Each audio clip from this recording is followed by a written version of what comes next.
Hello everyone, আসসালামু আলাইকুম। গত 23 নভেম্বর অর্থাৎ গতকালকে আমার ছোট ছেলেটির জন্মদিন ছিল। তো সেই উপলক্ষে আমি এই সুন্দর কেকটি বানিয়েছি। কেকটি আপনাদের কাছে কেমন লাগছে অবশ্যই কমেন্টে জানাবেন। তো আমি এই কেকের A to Z রেসিপি আপনাদের সাথে শেয়ার করব। তো চলুন মূল রেসিপিতে চলে যাই। আমি আজকে 8টা ডিম দিয়ে এই কেকটি বানাবো। তো এর জন্য উপকরণগুলো নিয়ে নিচ্ছি।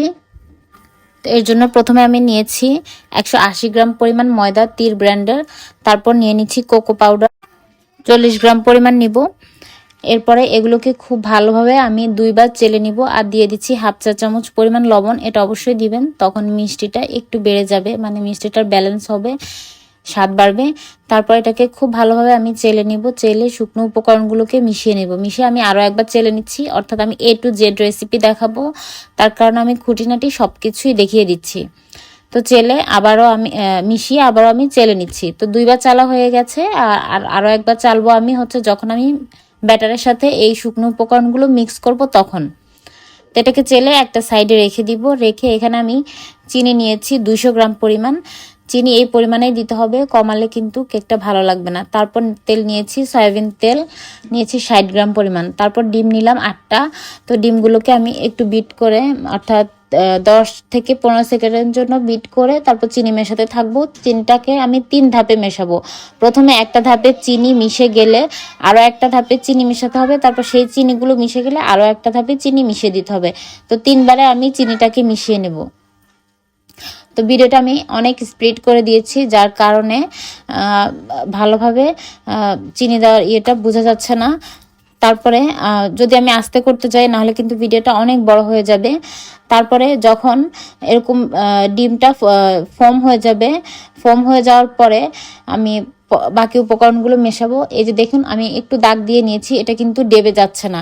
ডেবে যাচ্ছে না, তখন বুঝবো যে আমাদের ফোমটা রেডি হয়ে গেছে, কেকের জন্য ফোমটা রেডি হয়ে গেছে। তারপর ভ্যানিলা আমি এখানে 2 চা চামচ পরিমাণ দিয়েছি। তারপর দিয়ে দিলাম চকলেট ইমালশন, এখানে 1 চা চামচ পরিমাণ দিয়েছি। তারপর তেলটাকে মিশিয়ে আমি প্রায় 30 থেকে 40 সেকেন্ডের জন্য বিট করব। যখন এখানে একটু বেশি উপকরণ আছে, তো একটু বেশি সেকেন্ডের জন্য আপনাকে বিট করতে হবে। যদি আপনি 1 ডিম দিয়ে করেন তখন 15 থেকে 20 সেকেন্ডের জন্য বিট করলেই হয়ে যাবে। তো এখানে আমি বেশি উপকরণ নেওয়ার কারণে প্রায় 40 সেকেন্ডের জন্য বিট করে নিচ্ছি। সরি, আমার কথার মধ্যে একটু ভুল হতে পারে। তো এখন আমার বিট করা শেষ। মিশে গেলে আর ওভার বিট করা যাবে না। তারপরে আমি এখানে শুকনো উপকরণগুলো মেশাবো। তারপর শুকনো উপকরণগুলোকেও 3 ধাপে মেশাতে হবে। খুব তাড়াহুড়া করে মেশানো যাবে না, খুবই আস্তে আস্তে একদম আস্তে আস্তে মেশাতে হবে, লো স্পিড বলে যেটাকে। একটা ধাপের শুকনো উপকরণ মিশে গেলেই আর একটা ধাপের উপকরণগুলো মেশাতে হবে। একবারে সবগুলো দেওয়া যাবে না, না হলে ফোমটা বসে যাবে। এটা কিন্তু একদম আস্তে আস্তে মেশাতে হবে, না হলে কিন্তু ফোমটা বসে গেলে আপনার কেকটা ফুলবে না। তো তৃতীয় ধাপের ময়দাটাও বা কোকো পাউডার মিশ্রণটাও মেশানো হয়ে গেছে। তো এখন যেহেতু মিশ্রণটা একটু ঘন হয়ে গেছে, খুবই আস্তে আলতো হাতে মেশাতে হবে। তো মেশানো হয়ে গেলে আমি এখানে আগে থেকে পানি গরম করে রেখেছি। তো পানিটা যখন একদম কুসুম গরম অবস্থায় চলে আসবে, কুসুম গরম অবস্থা যখন চলে আসবে তখন আমি এখানে 2 টেবিল চামচ পরিমাণ পানি মিশিয়ে দিব। প্রথমে 1 টেবিল চামচ পরিমাণ দিয়ে মিশিয়ে নিতে হবে, তারপরে আবার 1 টেবিল চামচ পরিমাণ দিয়ে মিশিয়ে নিতে হবে। এটা দেওয়ার কারণ হচ্ছে যেহেতু কোকো পাউডারটা একটু বেশি শুকনো এবং ময়দাগুলো, এটা যেহেতু চকলেট কেক, এটাতে দিতে হবে, অবশ্যই দিতে হবে, তখন আপনার কেকটা সফট হবে। তো সব কিছু মেশানোর পরে একটি স্প্যাচুলা দিয়ে এভাবে মিশিয়ে নিতে হবে যাতে নিচে কোনো শুকনো উপকরণ বা পানির অংশ না থাকে। তারপর আমি এখানে মোল্ড নিয়েছি, মোল্ডের মধ্যে 2 মোল্ডে ঢেলে দিয়েছি।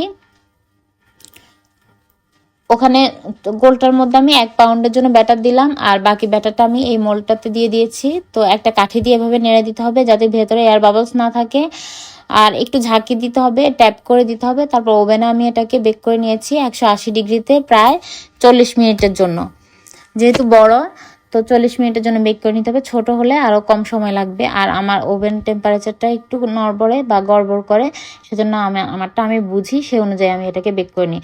আর এটাকে হওয়ার পরে, কেকটা বেক হয়ে যাওয়ার পরে এটাকে ঠান্ডা করে নিতে হবে, রুম টেম্পারেচারে রেখে ঢাকা দিয়ে রাখতে হবে অবশ্যই, তখন ভিতরে ময়েশ্চারটা লক থাকবে। তারপর ঠান্ডা হয়ে যাওয়ার পরে কেক থেকে মোল্ড থেকে কেকটাকে ডিমোল্ড করতে হবে। এই যে আমি কেটে নিয়েছি, এটাকে আমি 4 ভাগে ভাগ করব। প্রথমে মাঝখান দিয়ে 2 ভাগে ভাগ করে নিয়েছি, আর এরপরে আমি 2 ভাগকে আবার 2টা স্লাইস করে নিব, অর্থাৎ 4 ভাগ করব আমি।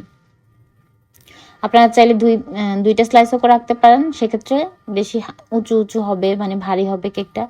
যাই হোক, তো আমি এটাকে একটু লম্বা শেপে করব, যার কারণে নিচে দিয়ে কেটে সাইডে সেটা জোড়া লাগিয়ে দিয়েছি। তারপরে এখানে আমি ক্রিমটাকে তৈরি করে নিব। ক্রিমটাকে তৈরি করার জন্য এখানে আমি আমার কাছে যে ক্রিমটা ছিল কিছুটা কম পরিমাণে ছিল, তো আমি সেটা এখন দেখাচ্ছি। পরে আমি এনে আরও কিছু ক্রিম বিট করে নিয়েছি। তো আমি এখানে প্রায় 1.5 কাপ পরিমাণ ক্রিম নিলাম। ক্রিম নিয়ে সেটাকে আমি বিট করে নেব। এটা কিন্তু বরফ ঠান্ডা ক্রিম, মানে একদম বরফও না আবার একদম নর্মালও না। তো এটাকে আমি বিট করে নিয়েছি প্রায় 1.5 মিনিটের জন্য। আমার এই প্রসেসে যদি আপনারা ক্রিমটাকে বিট করেন তাহলে একদম স্টিফ থাকবে, একদম মানে গলে যাবে না। তো 1.5 মিনিটের জন্য বিট করে আমি এটাকে চারপাশ থেকে একটু আবার মাঝখানে এনে দিয়েছি, যাতে সবগুলো সমানভাবে বিট হয়ে যায় বা ফোম হয়ে যায়। তারপর আমি আরও 2 মিনিটের জন্য বা 1.5 মিনিটের জন্য বিট করে নিব। তো আমি চেক করে নিচ্ছিলাম যে ক্রিমটা রেডি হচ্ছে কিনা। তো যখন দেখব হয়ে এসেছে, তখন এখানে আমি চকলেট মিশিয়ে দিব, হোয়াইট চকলেট। তো এটা যেহেতু আমি সাদাই রাখবো ক্রিমটা, মানে হালকা একটু স্কাই ব্লু করেছিলাম, তো যেহেতু আমি সাদা রাখবো, তো এখানে আমি হোয়াইট চকলেট দিয়েছি। যদি আপনারা চকলেট ক্রিম করতে চান সেক্ষেত্রে ব্ল্যাকটা দিলেও হবে। তো এখন আমি আরও 2 মিনিটের জন্য বিট করে নিয়েছি চকলেটটা দেওয়ার পরে। তো এখন আমি যে কেকটাকে আমি স্লাইস করে রেখেছি সেখানে ক্রিমগুলো দিয়ে আমি একটু ভালোভাবে স্প্রেড করে দিচ্ছি, যাতে সব দিকে লেগে যায়। তো সব দিকে ক্রিমটা লাগিয়ে এখন আমি উপরে আরেকটা স্লাইস দিয়ে দিলাম। খুব সুন্দর করে এটাকে সমানভাবে দিতে হবে, নাহলে যখন আপনি সাইড দিয়ে ক্রিমটা দিতে যাবেন তখন কিন্তু ভালোভাবে লাগবে না, অর্থাৎ কেকটা বের হয়ে আসবে কোনো দিক দিয়ে কেকটা ভিতরে থাকবে। অর্থাৎ আপনি সমানভাবে বসানোর চেষ্টা করবেন, এটাই বলতে চাচ্ছিলাম আর কি। তারপর সুগার সিরাপ দিয়েছি, আমি প্রতিটা লেয়ারেই দিয়েছি, তো সবটা দেখাচ্ছি না, ভিডিও বড় হয়ে যাবে যার কারণে। তো এই তো আমি 4টা লেয়ারে দিয়ে নিয়েছি, দিয়ে আমি পুরো কেকটাকে ক্রিম কোট করে নিব। ক্রিম কোট করে 10 মিনিটের জন্য ফ্রিজে রেখে আবারও আমি উপর দিয়ে ক্রিম দিয়ে দিচ্ছি। এই ক্রিম কোটটা করার কারণ হচ্ছে, ক্রিম কোট না, ক্রাম কোট করার কারণ হচ্ছে যে কেকের মধ্যে থেকে একটা গুঁড়া গুঁড়া ওঠে, তো সেটা আর উঠবে না। উঠে তখন আপনার উপরে লেগে যাবে না, মানে উপরে যে ক্রিমটা দিবেন সেটা উপরে লেগে যাবে না, যার কারণে ক্রিমটা দেখতে যদি লেগে যায় উপরে ক্রিমের গুঁড়াগুলো, তখন কিন্তু দেখতে সুন্দর হবে না, এরকম স্মুথ ফিনিশিং আসবে না। তো দেখতে পাচ্ছেন আমি কথা বলতে বলতে কেকটাকে রেডি করে নিয়েছি, আর ডিজাইনটাও করে নিচ্ছি আমি আমার পছন্দ মতো। আপনারা আপনাদের পছন্দ মতো ডিজাইনটা করে নেবেন। আর কালারটা কিন্তু আরেকটু ব্লু, লাইটিংয়ের কারণে বোঝা যাচ্ছে না, তো আমি লাইটটা অফ করে আপনাদেরকে দেখিয়ে দিচ্ছি কেকের কালারটা কীরকম হয়েছে। এই যে এরকম একটা সুন্দর স্নিগ্ধ কালার এসেছে। তো এই তো আমার কেকটা রেডি। এখন আমি উপরে আর একটু ডেকোরেশন করে নিব, নামটা লিখে নিব, নাম লিখব না, আমি একটু নোট লিখে নিব। তারপর হচ্ছে এই তো হয়ে গেল। আর আমি এখানে একটু পাতা দিয়ে ডিজাইনটা করে দিব। একটা লিফ নজল দিয়ে আমি সুন্দর করে ছোট ছোট একটা পাতা দিয়েছি, আর এখানে আমি কিছু গোলাপ দিচ্ছি। গোলাপটা দেখুন কত কিউট আর কত সহজেই তৈরি করা যাচ্ছে। গোলাপের কলি বলতে পারেন এগুলোকে। এই তো হয়ে গেল। তো আমি এখানে লিখেছি মাই লিটল বয় টার্নস 2, মানে 2 বছর শেষ হয়েছে ওর। আর আমি কেকের উপরে ছোট ছোট একটু ছিটা ছিটা লাভ দিয়ে নিচ্ছি। এটা দেওয়ার কারণে, লাভগুলো দেওয়ার কারণে কিন্তু কেকের লুকসটা আরও সুন্দর লাগছে। তো আপনারা আপনাদের পছন্দ মতো কেকটাকে রেডি করে নেবেন।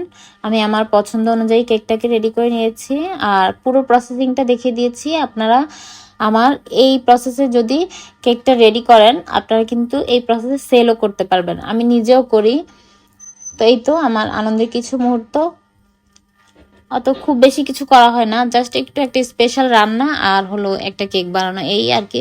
অনেকেই বলবেন যে জন্মদিন পালন করা ভালো না। এই তো কেকের ভেতরটাও আমি দেখিয়ে দিচ্ছি কতটা সুন্দর হয়েছে, আর একটু কেটে দেখিয়ে দিচ্ছি। কেকটা খেতে কিন্তু অসম্ভব মজা হয়েছে। তো আমার এখন আর বাহির থেকে কেক কিনা লাগে না, বাসাতেই তৈরি করি সব সময়। তো আজকের ভিডিওটি আপনাদের কাছে কেমন লেগেছে অবশ্যই আমাকে কমেন্ট করে জানাবেন। অনেক কষ্ট হয় আমাদের ভিডিও করতে, যদি একটা লাইক কমেন্ট করেন তাহলে আমাদের কাছে খুবই ভালো লাগে। আজকের মতো বিদায়, আল্লাহ হাফেজ।